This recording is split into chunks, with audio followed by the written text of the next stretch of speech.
Karibu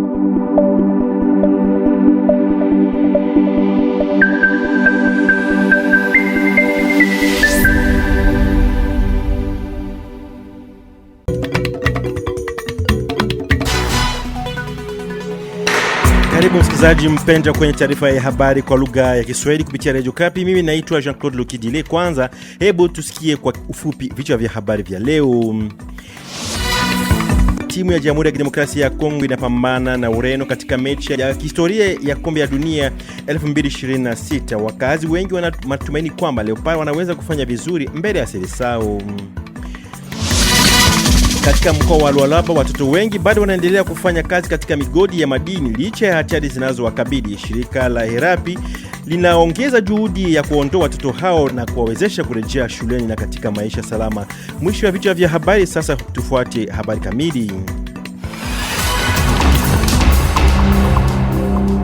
Tunaanza taarifa hii kwa michezo. Saa chache kabla ya mapambano la Kombe la Dunia kati ya Jamhuri ya Kidemokrasia ya Kongo na Ureno, hali ya vuta nikuvute imeongezeka katika mji wa Bunya. Baadhi ya wakazi wanaamini kwamba Leopard wana uwezo wa kupewa ushindi kutokana na kiwango kizuri walichoonyesha hadi kufuzu kwa mashindano hayo. Wengine hata hivyo wanaona kuwa uzoefu na ubora wa kikosi cha Ureno unaweza kuleta tofauti, hata sare itakuwa matokeo mazuri kwa taifa la Kongo. Maoni yao yamechukuliwa na Dieudonné Bati Bilo. Par rapport na match RDC Portugal, tunaamini kwamba RDC itaganya Portugal 100%. 3-0. Oui, mimi naamini sana na Leopard. Naomba tu RDC tutoshe haya iganye ipike Portugal. RDC ko pays yetu. Tuna support tu tutacheza lakini kusema kabisa Portugal sisi tuiganye iko difficile. Tukapiga hata 1 but partout, 2 but partout, pale kwa victoire kwetu sisi Wakongomani. Leo pusu mnapanya ya match matata. Ngolaka ba ya Portugal, Cristiano, ba Mareze, banani boa. Match ile kwa paradox ni kula mbele bona match ile. Kanye pana kula angalanye. Si RDC kwa sita ganye. Parce que kumwanzo tulianya na victoire mpaka utafikisha kumwisho. Kwa mie iko tu 1-1 uswate 1-0. Pronostic yangu ko tu victoire tu turutena kwa nyumba. En fait, juste kiko match moi ko très difficile kwa sana kusie kwanja iko première fois kutana pays moi kabambi sana sa Portugal. Katika habari za siasa, bunge la taifa na seneti zimepitisha rasmi maandishi ya mwisho ya pendekezo la sheria kuhusu uundaji wa kura ya maoni nchini DRC, yani referendum. Baada ya seneti kufanya marekebisho madogo, wajumbe kutoka bunge la taifa na seneti walikutana kukubaliana juu ya maandishi ya mwisho ya sheria. Sasa pendekezo hilo lililochapiwa na Paul Gaspard Ngondankoi linasubiri kutangazwa na rasmi na rais wa Jamhuri ya Kidemokrasia ya Kongo Felix Tshisekedi. Tukisalia mjini Kinshasa, seneta wa upinzani Salomo Idi Kalonda amemtaka rais Felix Tshisekedi kuachana na mpango wa sheria kuhusu kura ya maoni, yani referendum. Kupitia barua ya wazi amesema kuwa hatua hiyo haifai kwa wakati huu ambapo mashariki mwa nchi bado inakabiliwa na changamoto za kiusalama. Anaonya pia kuwa mageuzi hayo yanaweza kufungua njia ya kubadilisha katiba na kuruhusu muhula mwingine wa rais. Tukilekea Kivu Kaskazini, angalau vijiji vine vilivyo karibu na Kibirizi katika wilaya ya Ruchuru vimekumbwa na mashambulizi ya watu wenye silaha katika siku 3 zilizopita. Kwa mujibu wa mashuhuda, familia nyingi zimeporwa mali, mwanamke mmoja amejeruhiwa kwa risasi na watu angalau 5 wametekwa nyara. Kutokana na hali hiyo, wakazi wameanzisha doria za kijamii ili kuimarisha usalama. Maelezo zaidi nawe Bernardin Nyangi. Ripoti ya hivi sasa ni kwamba bwana Kitsa Ndalira alikamatwa March 28, 2026, Jerome Maeshe na bwana Rodrigue Bukanga wakashikwa Juni 3, 2026, wote wakiwa wa timu za shirika la madaktari wasio na mipaka MSF. Watumishi hao wa kiutu walikamatwa katika kitongoji cha jiji kuu la Masisi, hali hiyo sababisha wasiwasi mkubwa kwa familia zao. Jioni ya Jumanne, Juni 9, 2026, raia 8 wakiwemo mwanamke mmoja mzee, wote wakazi wa kijiji cha Kasho, huenda waliuliwa na wasi wa M23 kijijini Bukombo katika sekta la Oso Banyungu. miili yao bado haijazikwa. Ikumbukwe pia kwamba Machi iliyopita wafanyakazi wengine wa kibinadamu waliasirika na vitendo vya aina sawa muhimili wa Mweso Kashuga. CFDD RDCSBL inaomba kwa mamlaka zote kuhusika na jambo hili ili waasiriwa wapate uhuru na kwamba aina zote za unyanyasaji ukome, kadhalika hatua za kisheria zichukuliwe ili kuzuia vitendo kama hivi. Voire de mesures contraignantes de non-répétition. Jimboni Ituri, zaidi ya wanafunzi wa autodidact 3,000 wanaotarajiwa kushiriki examen d'etat huko Boga wanatoka maeneo yaliyoguswa na mlipuko wa Ebola. Viongozi wa eneo hilo wanaeleza wasiwasi kuhusu ukosefu wa hatua za kutosha za kujikinga na maambukizi, hasa kutokana na idadi kubwa ya watu watakusanyika.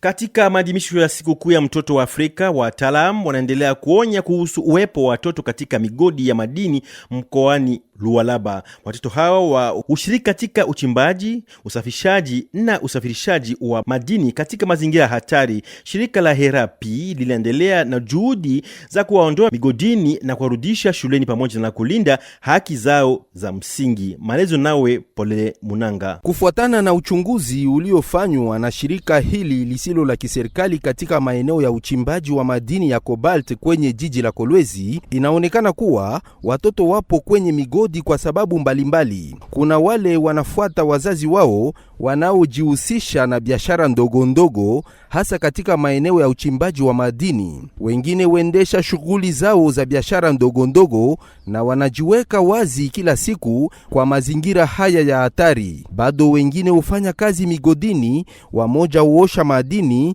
wengine wanachimba na wengine wanasafirisha madini hayo. Wengi hufanya kazi hii kama njia ya kuishi na wengine hufanya hivyo kwa ushirikiano wa kimya wa wazazi wao. Mratibu wa kitaifa wa shirika Herapin ASBL alitangaza kuwa shirika lake lisilo la kiserikali kwa ushirikiano na shirika la kazi duniani OIT tayari limewaokoa watoto kadhaa kutoka migodini. Na kushukuru Pole Munanga. Mjini Matadi, shule moja tu inayowapokea watoto viziwi inakabiliwa na matatizo mengi kama vile ukosefu wa walimu wenye mafunzo maalum na majengo yanayofaa. Wahusika wanaonya kuwa hali hiyo inathiri elimu na maendeleo ya watoto hawa. Tusikilize ripoti yake Elise Kavira. Katika jamii ambayo usemi ndio njia ya kwanza ya kuzungumza haraka, watoto viziwi wanaweza kujisikia wametengwa hata katika familia zao. Kwa hiyo wazazi lazima wafikirie upya hali ya jamaa nzima ili kuruhusu mtoto kupata kikamilifu nafasi yake kati ya ndugu zake pia katika jamii. Mama Lorette Lomba ambaye ni mama wa mtoto kiziwi anaeleza kuwa nyumbani mwake watoto wote wamejifunza lugha ya ishara ama lugha ya alama ili kuwasiliana kwa urahisi. Anaomba kwa wazazi wa watoto viziwi wawasaidie wakiwaandikisha shuleni ili wanufaike na fursa sawa na watoto wengine. Kwa upande wake, Directeur Giscard Masemi anaonesha umuhimu wa huduma za usaidizi ili kuwasaidia watoto viziwi kujifunza na kuunganisha kikamilifu. Anasema kuwa huduma nyingi zinahitaji kupangwa ndani ya elimu maalum. Toka Matadi, Elise Kavira, Radio Kapi. Aksanti kwako Elise Kavira. Kwa kuhitimisha habari zetu, turejee mji mkuu Kinshasa ambako msongamano wa magari yani embouteillage unaendelea kuwa changamoto kubwa kwa wakazi.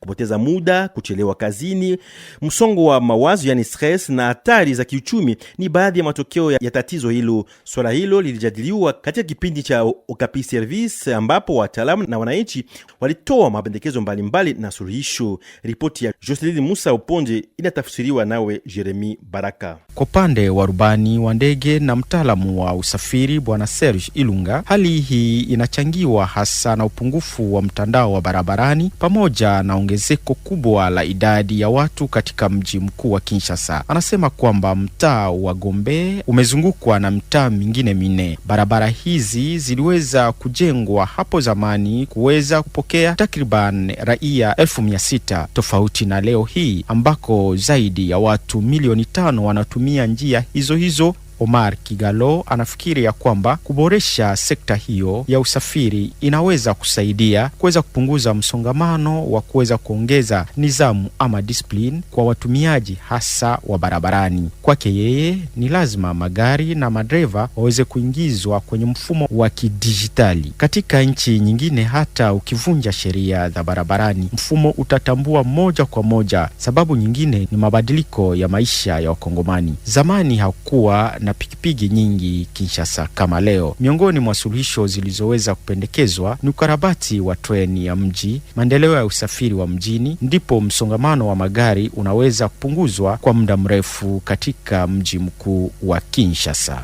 Asante kwako Jeremy Balaka. Na pia hapo tunafikia mwisho wa sehemu ya kwanza ya taarifa zetu kwa lugha ya Kiswahili. Endelea kuwa nasi kwa sehemu ya pili pamoja na mwenzangu Florence Kiza Lunga. Radio Okapi. Invité en Swahili.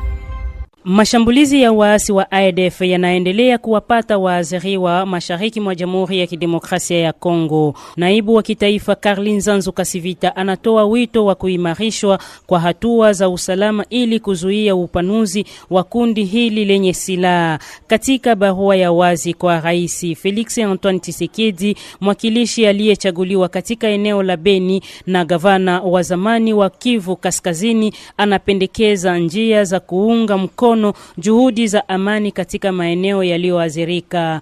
Karlin Zanzu Kasivita ndiye mgeni katika kipindi hiki cha habari. Anaongea na Grace Amzati. Karlin Zanzu Kasivita, jambo. Amjambo. Umemwandikia rais wa Jamhuri ya Kidemokrasia ya Kongo kuhusu swala la wa ADF huko katika jimbo la Ituri na Kivu ya Kaskazini, na umetaka kuundwa kwa hiyo ambao umeita local defense. Nini kabisa ambao umetaka? Niliweza kumwandikia president wetu wa inji kama tuna matatizo mingi, na kila mtu yote anaijua ADF imeendelea kuua watu karibuni zaidi ya miaka 10, na watu ambao wamekufa ni wengi sana, na mali ambayo imeharibika iko mengi sana. Kwa hiyo kufatana na nguvu ambazo serikali yetu inafanya, hasa FRDC na wenzake wageni wa Uganda, ili waweze kutatua hiyo shida ya kuleta usalama juu ya raia yetu, kuna mambo fulani tuliwaza kama ni ya lazima iangaliwe vizuri. Na kwa hiyo niliweza kupana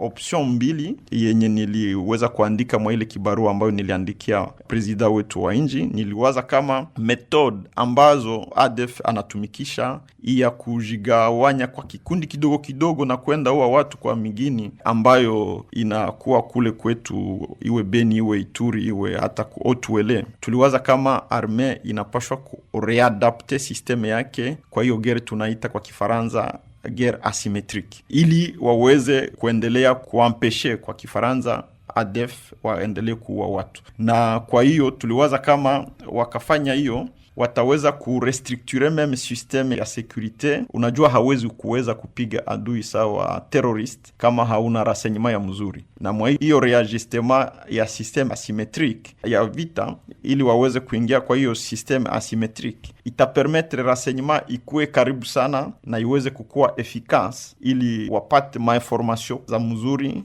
ili kuampeshe activisme ya ADF. Na kwa hiyo niliwaza kama tukaongeza sasa hiyo tunaita system ya local defense. Hiyo local defense itasaidia sana kuchunga hiyo tunaita mavilaje isole, na hatupendi tufanye amalgam. Unajua mwa hii vita ambayo tulikuwa nayo na Rwanda na yenye tuko nayo na Rwanda, tuna wengine wa vijana ambao walifata mwito wa rais yetu ili waweze kusaidia inji yao isiendelee kuikaliwa kwa kimabavu na Rwanda, wanawaita wazalendo. Sasa sisi hatuko mwa hiyo option, sisi tuko mwa ile namna ya kuangalia vijana ambao wanaishi fasi kwenye kuko magumu, namna gani serikali yetu itawarekrite, na ikishawarekrite inawafundisha namna ya kujipigania, watawapatia mafunzo. Kama wanaitika hiyo option, wawapatie mafunzo, na waweze kutumika sous commandement ya FRDC. Mkubwa wa nchi akaitika hiyo mafikiri, tuweze kutumika pamoja na communauté locale. Wao ndio watatuambia kijana fulani na kijana fulani na kijana fulani wanaweza kusaidia kufatana na kriterium ambazo tutaweka.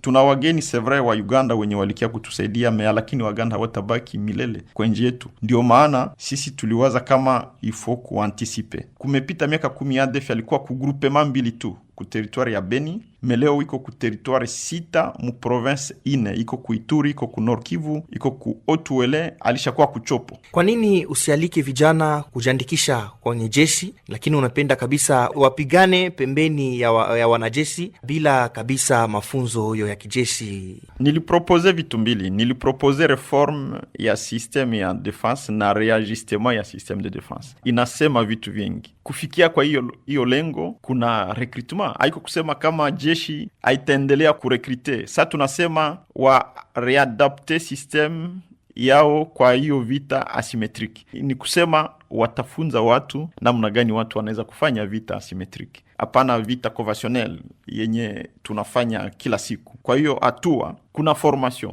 Kuna wengi wataenda kwa jeshi, hatutabakilia kwa hiyo tu. Na ndio maana nilipropose hata kama tunafanya reforme ya jeshi, lakini kufatana na wingi wa fasi ambayo tunayo, inatubidi tuongeze na hiyo tunaita ma structure ya local defense. Na ndio maana tunataka kwa sasa hivi jeshi kama inapangilia mipango ya kujireadapte, lakini wasisahau kuimplike communauté. Karlin Zanzu, accent. Radio Okapi, dossier en Swahili. Kati ya vilio na maneno, kicheko kinatokea. Sauti ya wanawake wa mashariki. Haya ndiyo mada ya mkahawa wa fasihi iliyoandaliwa na mkusanyiko ya waandishi wa Kivu Kaskazini siku ya Jumamosi mjini Goma. Lengo kuhimiza wanawake katika Ulaya Mashariki kushiriki maisha yao ya kila siku kupitia fasihi. Kwa hapa, nyuma ya kicheko cha wanawake hawa kuna vilio ambavyo wamejifunza kuficha wakati wa miongo kadhaa ya shida. Je, fasihi inaweza kuchukua jukumu gani katika kurahisisha maisha ya kila siku ya wanawake wa Ulaya Mashariki ambayo wameishi chini ya uzito wa vita kwa miongo kadhaa?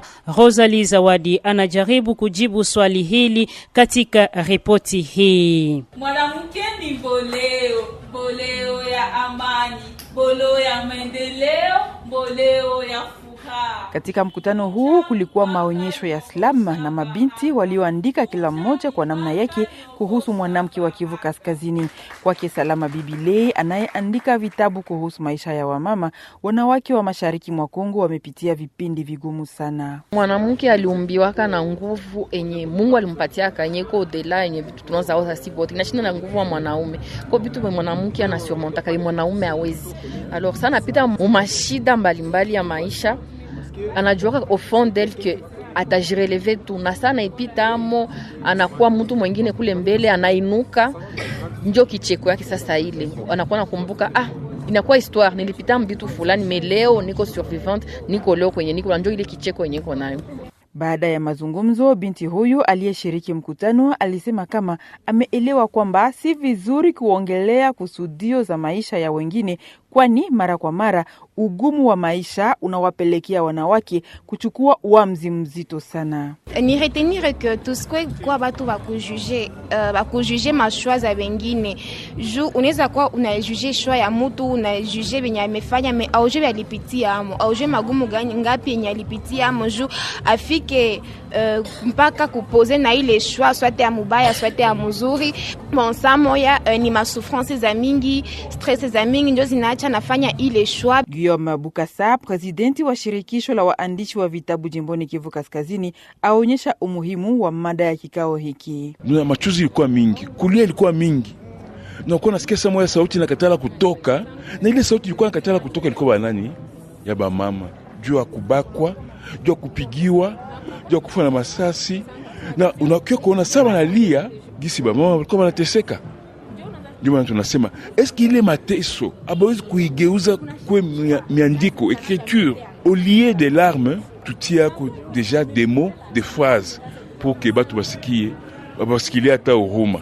Yeye aongeza kuwa wanachama wanawake wa kikundi cha waandishi wa vitabu jimboni Kivu Kaskazini kwa sasa wanaandaa mkusanyo wa hadithi fupi kuhusu ukweli wa maisha ya wanawake katika sehemu hii ya nchi.